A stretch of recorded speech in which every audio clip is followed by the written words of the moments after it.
दिनेश खारी जी, राजकुमार जी, दोनों का महाराज जी एक जैसा प्रश्न है। महाराज जी आप कह रहे हैं कि कभी कभी मेरा मन नाम जप करते समय इधर उधर भटकता है और कभी कभी मुझे नाम जप करते हुए नींद आने लगती है, तो महाराज जी ऐसे में हाँ, क्या करूं? दोनों बातों में सावधानी रखनी है। जब हमारा मन नाम को छोड़ करके जहाँ जाए वहाँ वहाँ से हटाकर नाम में लगाना है। ये सबका प्रश्न है, लगभग ये सबका प्रश्न है कि मेरा मन जब भजन में हम बैठते हैं तो भागता है। ये अर्जुन जी से लेकर बड़े बड़े साधकों का प्रश्न है। तो जहाँ जहाँ मन संसार में जाए वहाँ वहाँ से हटा करके हम नाम में लगाएं, या जहाँ जहाँ संसार में जाए वहाँ वहाँ हम भगवान को देखने की चेष्टा करें।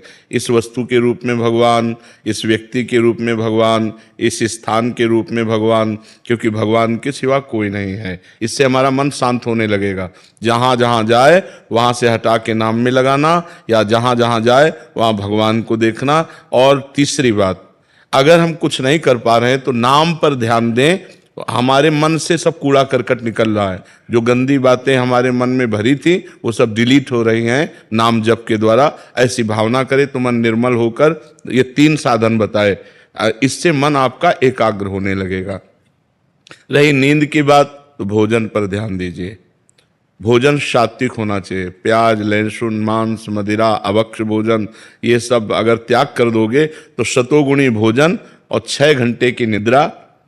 अगर आप जो नींद ले रहे हैं वो 6 घंटे तो होना चाहिए। स्वस्थ शरीर के लिए 6 घंटे आवश्यक है।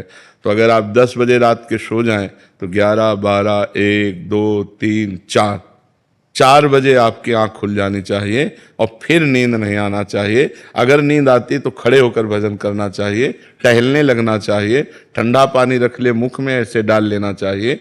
नींद भजन में नहीं आनी चाहिए। नींद को नींद के समय में अच्छे से दे दो, 6 घंटा सोने के लिए दे दो, और इसके बाद फिर उससे लड़ाई लड़ो। फिर उसको मतलब आलस्य प्रमाद में समय नष्ट नहीं होना चाहिए। जैसे हमें बैठे नींद आ रहे तो हम खड़े हो गए, खड़े भी हमें परेशानी हुई तो हम टहल रहे हैं, पानी मुंह में डाल रहे हैं, मुंह में पानी डाल के मुंह पोंछ करके फिर हम भजन में बैठते। लड़ाई लड़नी पड़ेगी तब नींद पर विजय प्राप्त होती है।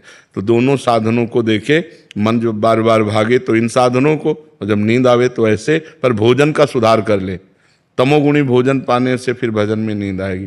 बासी नहीं पाना, बहुत लाल मिर्च नहीं पाना, बहुत तेल के नहीं पदार्थ पाने, और ये अभक्ष पदार्थ जो त्याज्य हैं उनको नहीं पाना। इससे सतोगुण बढ़ेगा। सतोगुण से नींद नहीं आएगी। नींद आती है तमोगुण से। निद्रा आलस्य प्रमादोत्तम तत्तामस मुदाहरतम।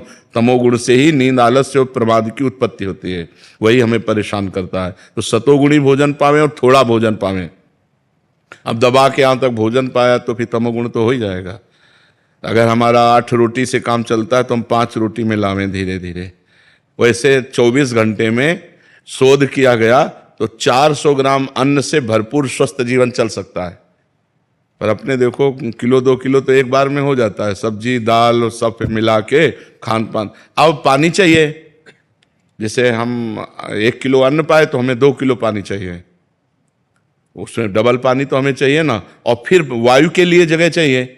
पेट में थे, अब पेट में दबा के अन्न ही भर लिया, फिर पानी तो ऊपर सांस फूल रही है और भजन में मन नहीं लगेगा, प्रमाद स्थिति। अल्पाहार, थोड़ा भोजन पाए, अच्छे से जल जितनी आवश्यकता है 3-4 लीटर 24 घंटे में तो जल चाहिए ही, और वायु के लिए जगह खाली रहनी चाहिए। तो साधक साधना कर सकता है। नहीं तो अब होड़ लगाकर भोजन पाने वाले हैं कि हम तो फिर भजन नहीं होगा। जिसका भोजन नीरस उसका भजन सरस, और जिसका भोजन सरस उसका भजन नीरस। पक्की बात समझ लो। भोजन में बेस्वाद पाना चाहिए। दाल रोटी सब्जी उसमें कोई स्वाद, लेकिन स्वाद नाम में लेना चाहिए। राधा राधा राधा, तब स्वाद आएगा। अब अभी तो भोजन और भोग यही 2 पिंड नहीं छोड़ रहे।